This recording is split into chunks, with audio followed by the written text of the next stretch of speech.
Right now, the terror attack in New Orleans, raising questions about pedestrian safety at events around the country. We take a look at what safety procedures Madison currently has in place. Plus, new information on the suspect in that deadly terror attack. This as we learn information about some of the victims. And the Wisconsin Elections Commission launches an investigation into how Madison lost dozens of ballots in the November election. We welcome you to News 3 Now at 6. Well, good evening and thanks for watching. We'll get to those stories in just a bit, but first, we're going to start with chilly temperatures creeping into southern Wisconsin. We could see those temps drop into the single digits and wind chills drop below zero. Cold's getting ready to settle in on southern Wisconsin. Let's check the first warn forecast with Chief Meteorologist Alex Harrington. Hopefully not freezing out there on the patio. It's a bit on the chilly side. That might be an understatement, though, Armin, as you alluded to, as we keep going through the rest of the night, going on into Friday and going on into the weekend. Actually, temperatures right now out here on the patio, while they are below freezing, are nothing compared to what we're after here over the course of the next 10 days. Just look at normal, 28 to 27 over the course of the next 10 days, and our high temperatures are going to struggle to get anywhere close to that. So very cold temperatures on the way to southern Wisconsin, but you might be wondering, all right, what's the wind chill going to be? Are we going to be having any precipitation with that? We got a 26 right now here in Madison. Winds are light right now out of the west at 3, but that is going to change. So our wind chill and the actual air temperature are not much different because the wind is currently light. But as I mentioned, that is going to change as we go through the rest of the night. Here go the temperatures. Look at the bottom temperature. That's the wind chill. When you join us again at the 10 o'clock newscast, it'll feel like 10 degrees outside, and then it gets colder after that. In Maine weather, I'm going to show you how cold those wind chills are going to be as you wake up Friday morning as those winds start to ramp up too. So our wind chills right now, that's the feels like temperature. 14 it feels like in Camp Douglas, 17 in Janesville. Madison just happens to be a warmer spot at 26 because the wind here locally is on the lighter side. So bottom line with our temperatures overnight, we're going to do -5, -10 when those wind chills warm up just a little bit, and a weather system that we're keeping an eye on for Sunday, even though it will stay cold. Will we get any snow out of it? I got the latest information in a couple of minutes. All right, Alex, thank you. At least 14 are dead and dozens more injured in New Orleans after a man drove a truck through an outdoor New Year's Eve celebration Tuesday night. The act of terror raises questions about pedestrian safety at events around the country. Our Maddie Himes takes a look at Madison's streets and their safety. Physical barricades should serve as safeguards when State Street turns from this to this. Madison is home to many events, including Mifflin Street and, of course, football games and, of course, the farmers market, where we get a lot of pedestrian traffic. But what barricades do we rely on here in Madison? And is there such thing as safe pedestrian traffic? There is no defense against a vehicle. Person versus vehicle wins every time. Madison Police Chief Sean Barnes says the city rents metal barricades for special events to protect people from vehicle collisions, whether intentional or not.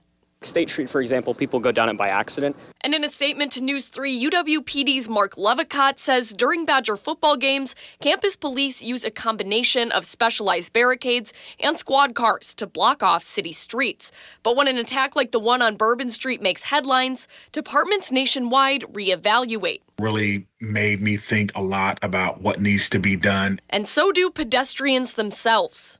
You could fairly easily speed down that, and on party nights, that would be really bad. You know, you could have people, like hundreds of people in line. Barnes says before any public event, MPD puts together an operational plan to identify vulnerable areas and train officers to best handle emergencies. Simply put, if someone is intent on causing harm in a vehicle and there's a roadway or a area that they can drive on, even if it's grass, they'll do that.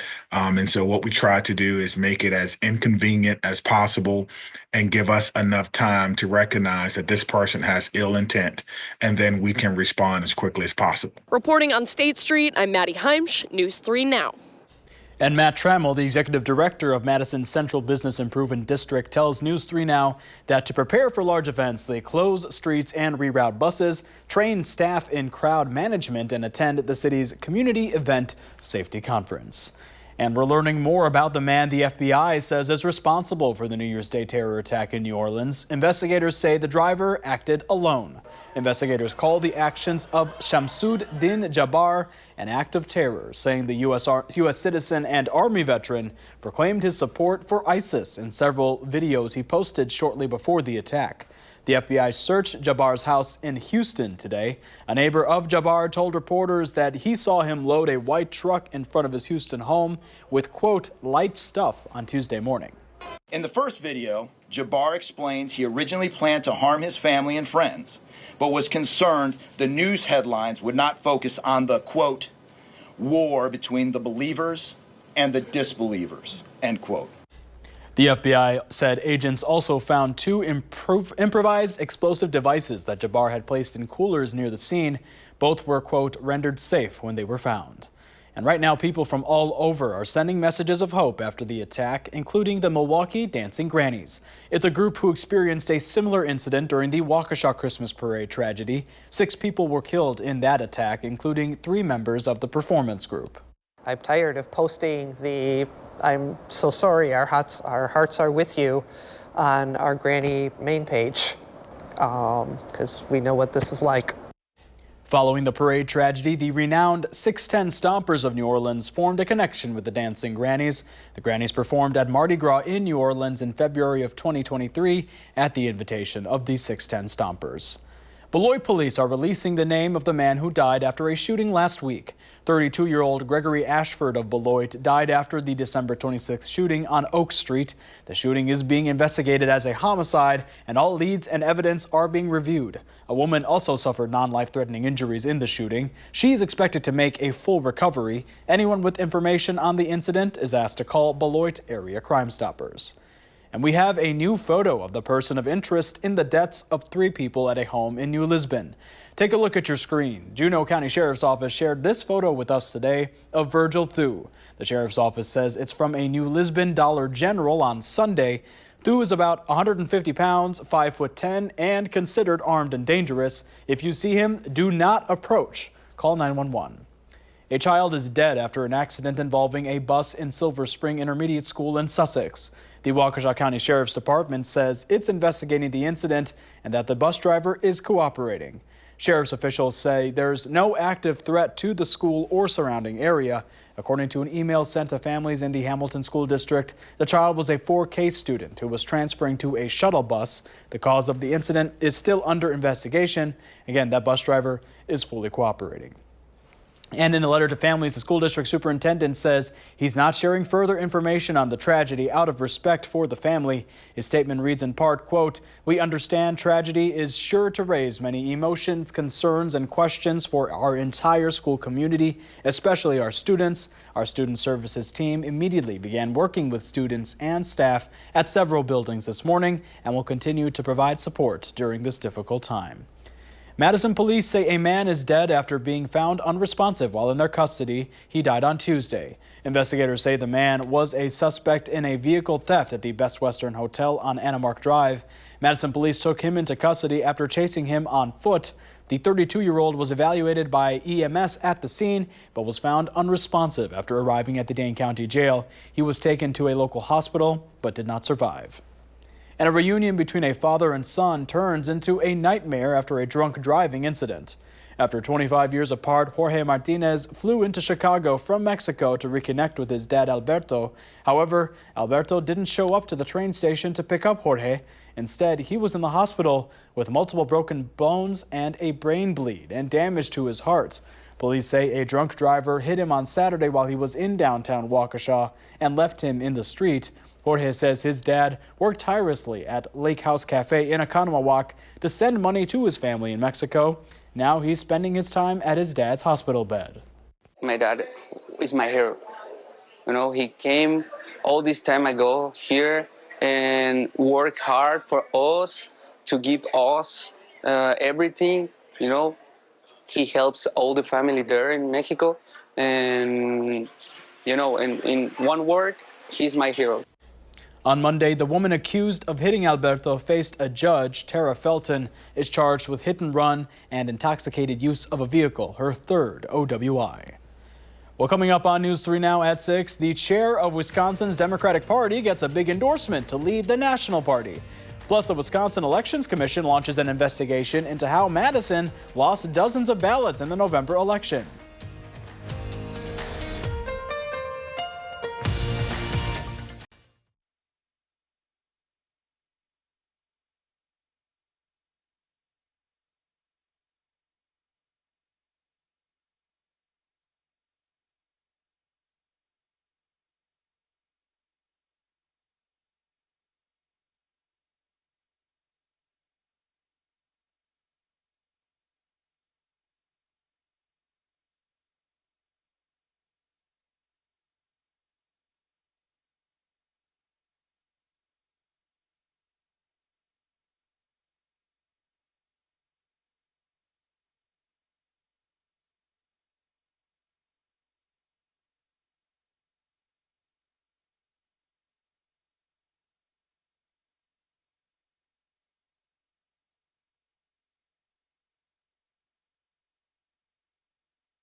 You're watching News 3 Now at 6.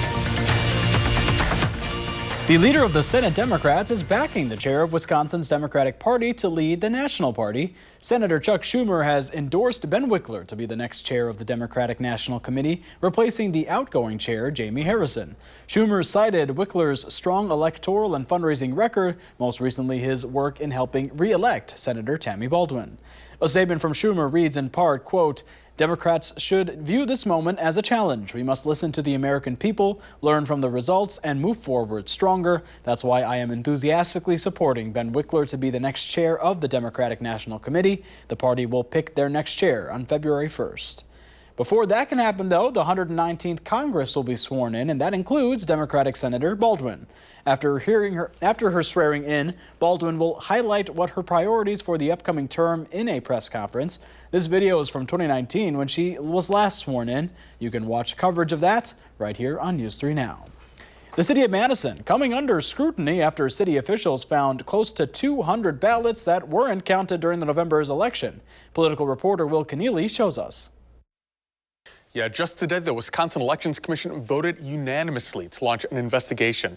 Now, they want to know how these 193 absentee ballots were lost by City of Madison officials. Now, this is the first time that the bipartisan commission is launching an investigation like this.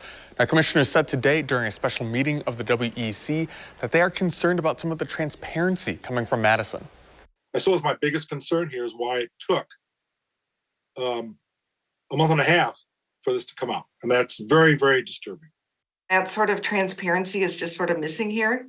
So we can't be a part of the solution until we know what went wrong. And unfortunately, we just don't right now. So here's what the timeline looks like here. Now, these are absentee ballots that were filled out and got lost in city custody. So November 12th, that's the first batch of ballots that the city of Madison found. Now, that came before the WEC certified the election November 29th. Now, the city found another batch of 125 ballots December 3rd. Weeks later, though, they finally contacted the Wisconsin Elections Commission December 18th. Now, in response to the investigation, the Madison mayor tells us that she will work with the investigation. She says in a statement that, quote, "I agree that an investigation can help provide transparency and accountability, as well as hopefully provide lessons that all Wisconsin clerks can learn to prevent similar errors in the future." Will, thank you. Still ahead, the Golden Globes are almost here. Find out which stars will be presenting the awards this weekend. Plus, cases of a highly contagious stomach bug are surging in parts of the U.S. The keys to staying healthy and what to do if you catch it. And how cold are those temps supposed to drop this week? Alex is back with a complete forecast when we come back.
You're watching News 3 Now at 6.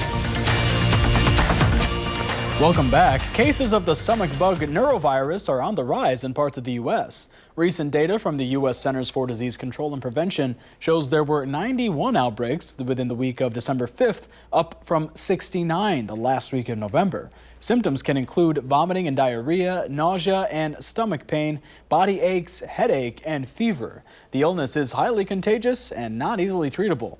There's really no specific treatment for norovirus. The key is to stay hydrated. So especially little infants, the elderly may have trouble keeping up with that. So that is the key to treating this. Preventing norovirus comes down to washing hands well, not preparing food if showing symptoms, and cleaning surfaces with disinfectants. Colder temperatures settling in for the week. Here's Alex with a complete forecast. Say it ain't so, Alex. Yeah, and not really showing any sign of letting up either as those colder temperatures move in. It starts tonight, sub-zero wind chills as early as tomorrow morning, lasting into the weekend, and even throughout the next 10 days, we will see wind chills at times below zero. Then we're keeping an eye on that weather system that we've been talking about in the First Warn Weather Team for a couple of days now. I'm going to give you a glimpse of what that weather system may look like on Sunday. But first, we got 26 degrees outside. That's totally normal for this time of year. And with light winds, at least locally, our wind chill very doable at 26. But that's not going to last very long. That's plan our evening as you join us tonight again at 10 o'clock. It will feel like 10 degrees out at 10 o'clock. And then those wind chills, these are these bottom numbers here. They slip down into the single digits, and then they're going to likely go below zero a little bit later tonight. Wind chills across the rest of southern Wisconsin. You may be questioning, why aren't you showing the temperature, Alex? Well, it's the wind chill that you really need to plan for. That's how your body needs to acclimate if you're going outside. Cold is 13 in Camp Douglas, 11 in Wautoma. Here's our local 26 in Madison. Otherwise, generally teens across southern Wisconsin. That's the feels like factor, and they're going to go down as we go further into the night. Feeling as cold as -3 as we wake up at 6, 7, 8 o'clock Friday morning. -8 in Camp Douglas and hanging on to 0 in Janesville. But as we go into Saturday morning, there we've got double digits below 0. As cold as 10 below in Madison, as cold as 15 below in Camp Douglas and 14 below in Viroqua. -8, that's what you're waking up to in the feels like factor Saturday morning. Why? Actual air temperatures in the single digits at night. We got the winds coming in here from the northwest, ushering in those colder temperatures, approaching 30-mile-per-hour wind gusts Friday morning, staying on the gusty side on Friday, 25, 30-mile-per-hour wind gusts lasting into Saturday morning. We still have wind gusts upwards of 20 miles per hour as we go a little bit further into Saturday. Bottom line with the temperatures, -5, feels like factor overnight, feels like -10 Friday night, and staying cold all the way through next week. Now let's transition to the weather system that we've been tracking. Right now, where is it? It's over the American Northwest, up towards Seattle and Portland. It's going to quickly dive into the plains.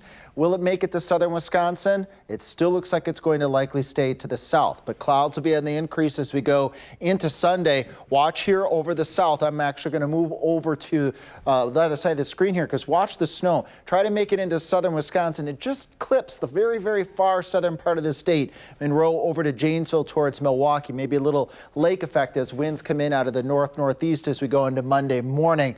But much of southern Wisconsin staying out of the snow path with this weather system, as it looks like the overall track will be too far to the south. So low snow chances south of Madison and southeast of Madison. Also, this snow will be battling that cold, dry air. And so with that cold, dry air in place, any snow that tries to fall to the ground will likely have a difficult time making it to the ground.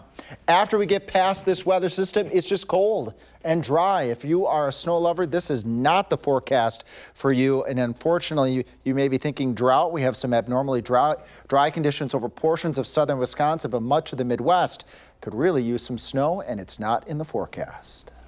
Alex, thank you. The Golden Globes, which celebrates the best in TV and film, is revealing the presenters for this year's ceremony. The star-studded list includes Andrew Garfield, Michelle Yeoh, Demi Moore, Dwayne Johnson, Vin Diesel, Elton John, Anya Taylor-Joy, Michael Keaton, and Jeff Goldblum.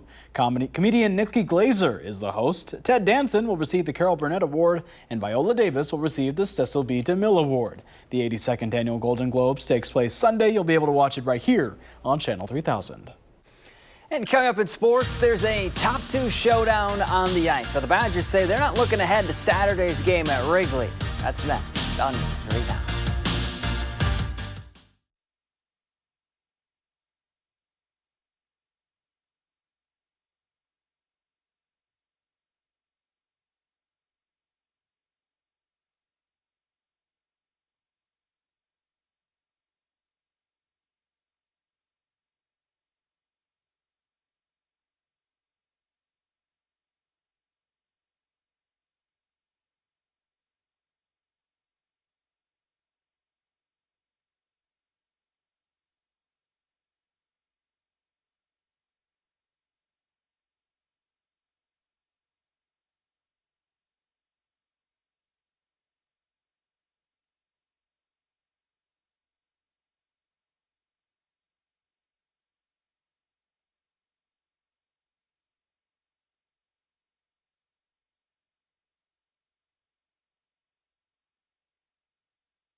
The second half of Wisconsin's season begins tonight in another 1 versus 2 matchup against Ohio State. It's the 9th straight meeting where both teams claim the top 2 spots in the rankings. And game 1 in this series is kind of the forgotten one. Everybody is talking about Saturday at Wrigley Field and all the excitement surrounding that game. Well, everyone that is except the Badgers themselves.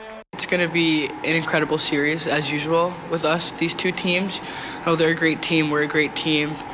And I think Saturday is going to be such a cool experience, but we're two mature and professional groups where we need to focus on Thursday first, because these games count. Our mindset is on Thursday. We'll get to Saturday when Saturday comes, but we've got, one of our biggest games of the second half, coming up.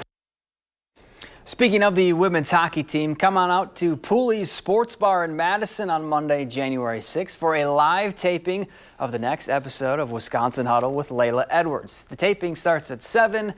We hope to see you there. Wisconsin men's basketball hasn't played a game since last year. Kind of a Greg Gard dad joke there, but it's true. December 22nd was the last time the team played a game. Since then, they've got some time off, and then it's just been practice, practice, and more practice against themselves. So you could say the Badgers are looking forward to tomorrow's game against the Hawkeyes. For sure, I feel like it was a year ago that we played Detroit Mercy, so we're excited to get more so than anything to get into Big Ten plays for sure. We've got deep water in front of us with 18 really good league games coming at us, but they're excited to be back. They know where we're at, how good we can be, and now it's why you do this. You want to get to games. Practice is great, and I really try to make practice really super fun and put a lot of frosting on it and everything, but they know they want games. And 3 Packers have been selected to this year's Pro Bowl. Rashawn Gary and Xavier McKinney were named Pro Bowlers for the first time in their careers, while Josh Jacobs earned his 3rd Pro Bowl nod, obviously his first as a member of the Pack. There we go. And a chilly matchup against the Bears set to come here in the weekend. Yep, all we got to do is take a look at our graphics here. Look at our temperatures. Teens by day, single digits by night. We'll be looking at wind chills below 0 both tomorrow night and Saturday. And that Packers forecast. Bundle up if you're heading up there. But the good news is, at least we're expecting sunny skies for the game. There we go. Sunny skies, but cold seats. Thanks for joining us. We'll see you on News 3 Now at 10.